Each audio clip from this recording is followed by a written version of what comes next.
The Daily Nation, Gachagua'S Fightback. Oof, you're a liar, it says on the Daily Nation. Impeached Deputy President Rigathi Gachagua yesterday launched a bare-knuckle pushback against President William Ruto's claims that he demanded 10 billion Kenyan shillings to market the government's agenda in the Mount Kenya region. Instead, he made a raft of fresh allegations against his former boss, including that he has secret recordings of a 2 billion shilling retirement package offered to him in exchange for his resignation ahead of his impeachment. That is on pages 4 and 5. There was a lengthy interview yesterday where for close to 3 hours, the former deputy president, I'm now ad-libbing by there, I'm not even reading, but I'll go to the pages, where he really, came back. In the last week or so, we've seen an outpouring, if one can say it, of allegations, responses to those, and the former deputy president had his day, so to speak. In an interview, he accused the president of dishonesty regarding his removal from office. That's on page 4. The DP, who was ejected from office through impeachment in October last year, did a lengthy interview claiming that the president was a senior government official in as an emissary to offer him 2 billion shillings in exchange for his resignation. He further claimed, the article says, that he has secret recordings on the financial offer, describing the president as a liar and a master of doublespeak. He said that he would release the recording once the officer, who's nearing retirement, leaves office. He kind of talked about how this officer followed him countless times to say, take the offer, this is good, and that he declined it.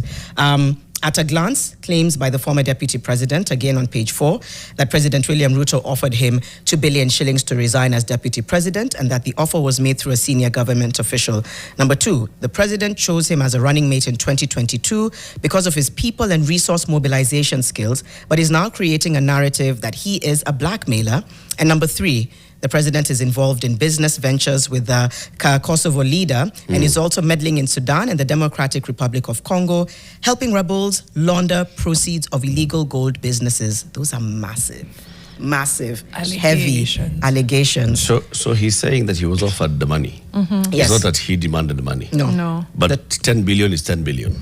There was the 10 billion. 2 billion now? I think the 10 billion is what the president said it's 10 billion. Yes, 10 billion. What's Gachagua saying? That he was offered 2? He was offered 2. And the president says he asked for 10. So the reason he did not take the 2 is because he wanted 10. That's if both of them are to be believed. Yeah, if we just go with that logic, all right? If we go so with, he's so the point here is that there was money on the table. Maybe walikosania bei. That's where the issue was. The issue is in the balance. Yeah, is in the 2 billion where when the nyumbani ukarelax. He's like apana bwana apana. Even the officer followed him up to Parliament and told him, where, boss, chukua your 2 billion. And followed him again. All right? And so he's saying that there was actually an exchange about money here. Right. Ni pesa ya nani tuna discuss? I have no idea. Who has a loose 2 billion shillings? Ni pesa yetu ama ni pesa yao jamaa? Where is it coming from? Ni yetu hii pesa tuna discuss. When he says he was chosen as running mate because of his people and resource mobilization skills, was this perhaps like you mobilized these resources for me, let me give you back what is owed, and then we call it, here's your balance as I seek to impeach you. Take it. And then we call it a day.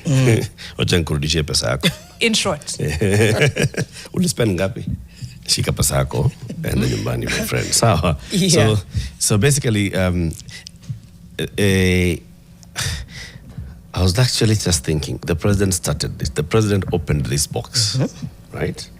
First by calling Muturi incompetent, and then coming out here and speaking at the Sagana State Lodge and giving this interview where he was talking about, this 10 billion shillings and so on and so forth. So these two gentlemen, as they are responding, they are responding to the president. It's just dirty. Is there any reason why the president would make these? I was trying to ask Mariam, what's the strategy here to maybe he's saying to antagonize them further? Is it his truth? It's their truth. It's very messy.